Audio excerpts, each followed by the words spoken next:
Olá, sétimo ano, tudo bem?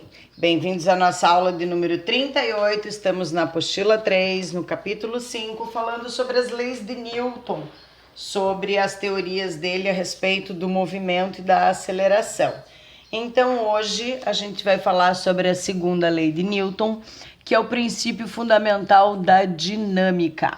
Lembrando que do grego, latim, vem dynamis, que significa força. O aparelho usado para medir força é o dinamômetro, tá? É aquele que a gente pendura o peixe.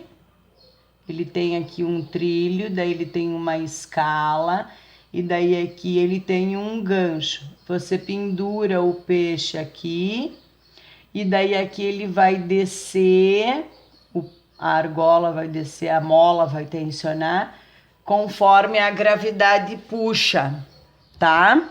Então, já de antemão, a fórmula usada para calcular a segunda lei de Newton é força vezes massa vezes aceleração, ou gravidade. Por quê? Lembrando que a aceleração, ela é a aceleração dos planetas é chamada de gravidade. Então, a segunda lei de Newton diz que uma força aplicada muda a velocidade do objeto, ou seja, imprime uma aceleração no objeto. Por exemplo, quando você chuta a bola curtinho e quando você chuta a bola mais longe. Quando vocês freiam a bicicleta rápido, que você acaba derrapando com o pneu, você está provocando uma desaceleração ou uma aceleração negativa ou um retardo na aceleração, tá?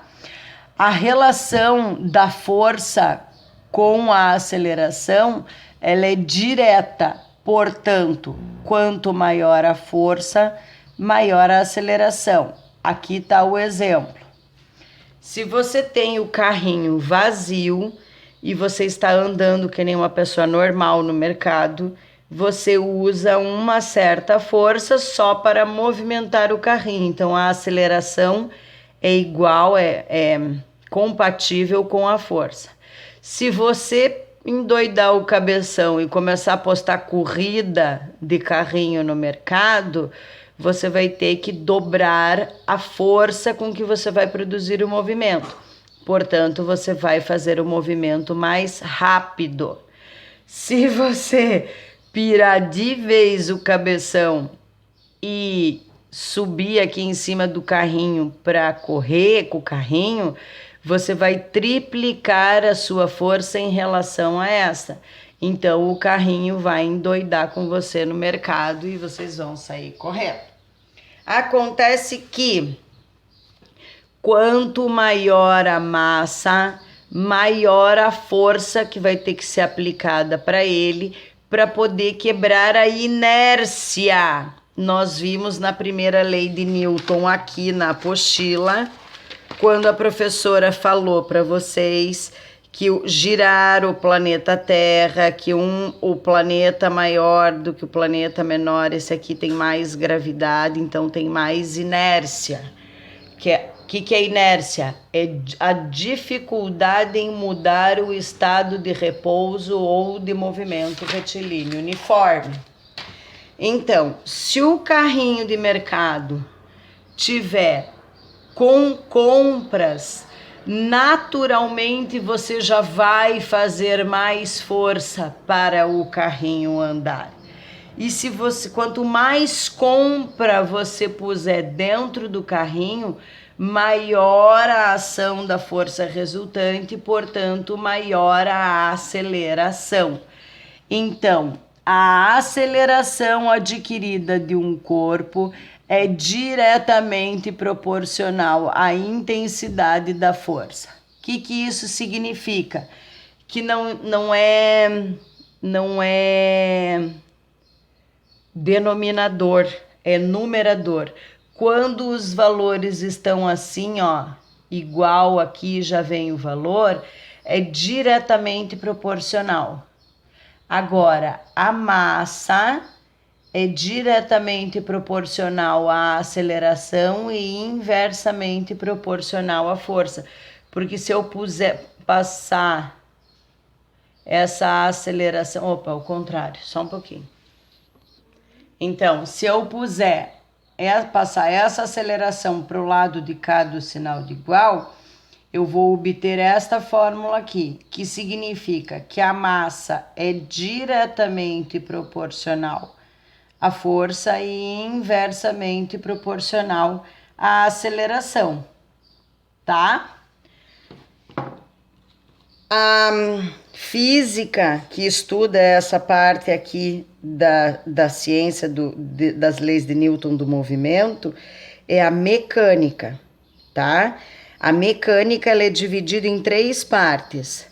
Na cinemática, que é o kinema, que é o movimento. Por isso que cinema deriva dessa palavra aqui, porque kinema significa movimento. A dinâmica, que é a força, que ela pode ser hidrodinâmica, aerodinâmica, tá? A estática, que é a questão do sem movimento ou com a aceleração equivalente, tá? Aí você pode estudar hidroestática, aeroestática, tá bom? A parte chata da nossa aula, ruim, mas é bom. A gente tem que aprender a calcular. E a apostila não traz, ela traz muito pouco exercício lá no final do capítulo.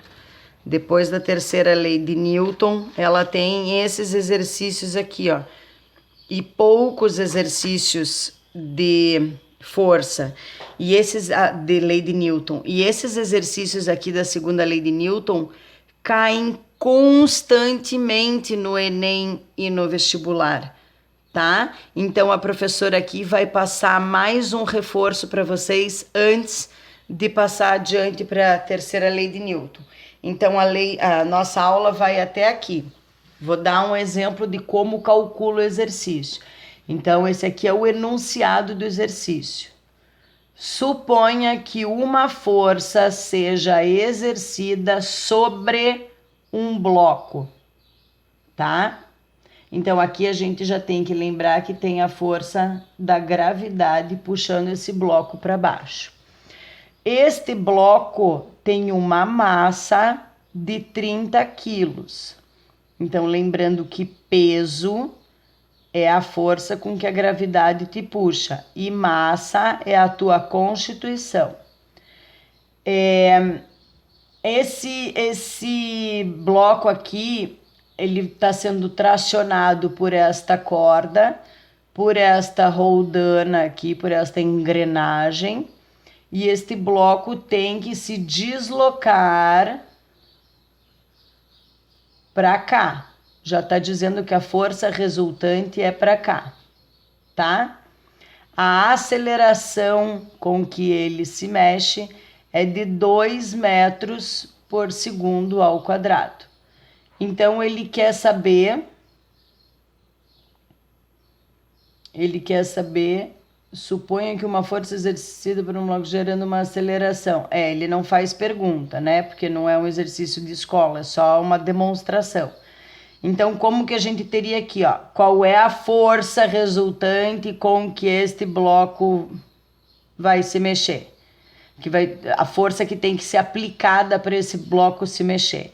Então, você vai usar a fórmula. Força é igual a massa vezes a aceleração. Então, a força é a tua incógnita.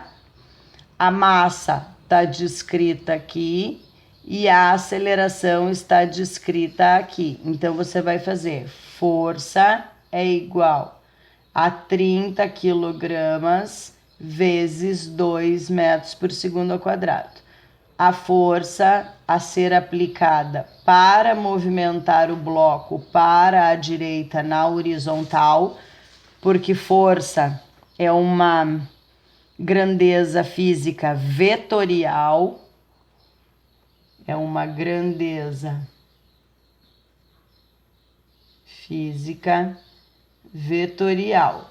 Então, ela tem direção e sentido. Vai ser horizontal